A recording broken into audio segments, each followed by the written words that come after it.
Hello and welcome to episode 5 of Lockoffs with me, John O'Hersey. Now, it's Monday and it definitely feels like a Monday. Probably exaggerated so. Not seeing your friends or your work colleagues or people out and about or going to the gym. Some people might be feeling particularly flat today. So I thought when I was planning this a few days ago, a Chablis might be the perfect thing for a Monday. Now, usually I would say Chablis should be seaside in the spring or summer months when one needs to cool down and refresh. But we just need a little bit of life today. We need a little bit of positive energy, or in this case, positive wine.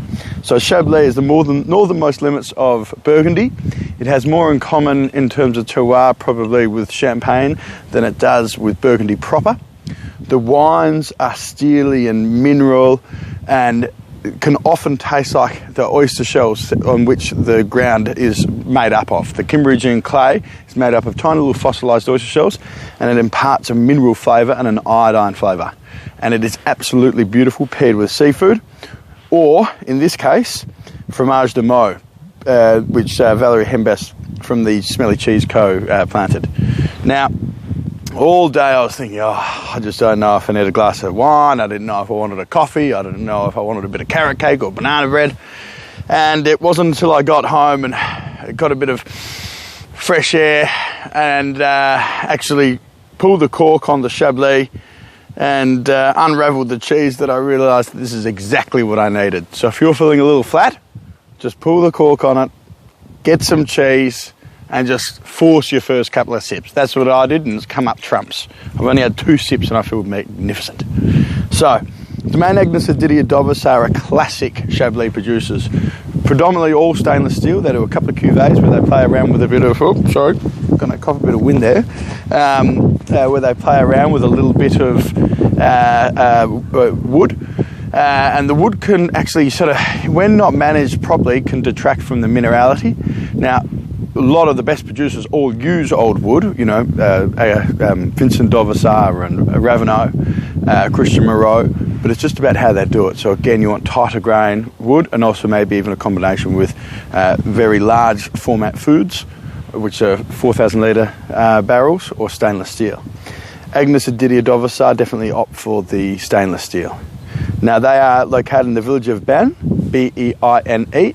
To this day, don't know if I'm pronouncing it correctly, but that doesn't matter. And their wines are incredibly pure and cool. Now, I've mentioned quite a few times before, Chablis can be broken up into left bank and right bank. Left bank being a little bit more steely, mineral and cool, and having a bit more of a sort of a rainwater or a freshwater character.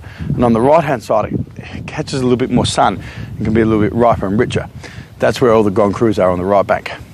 Now, Blanchot Grand Cru, which is right next door to Lockoff, is another fantastic Grand Cru. And this particular site, which the Chablis AC, it goes Petit Chablis, Chablis Premier Cru Grand Cru, is right next door to Blanchot Grand Cru. So very good real estate for Chablis AC. Now, let's have a little smell and a taste. Remarkably like the fresh breeze that I'm experiencing right now. Very cooling, but being from the right bank, it does have a bit more of that orchard and orchard fruit, more like pear, ripe apple. Definitely some beautiful oyster shell, limestone. It's beautiful nervosity, energy, makes your jaw clench.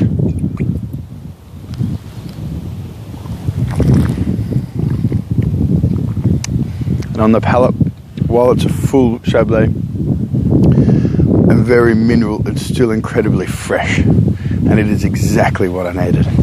Now, let's pair it with a little bit of Fromage de Meaux.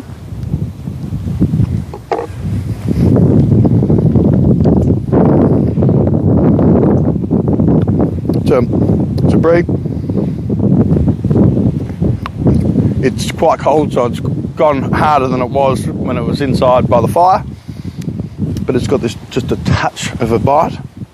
Beautiful texture. I would love it a little bit warmer than that, but we can't because we're in the middle of winter in Kaipo.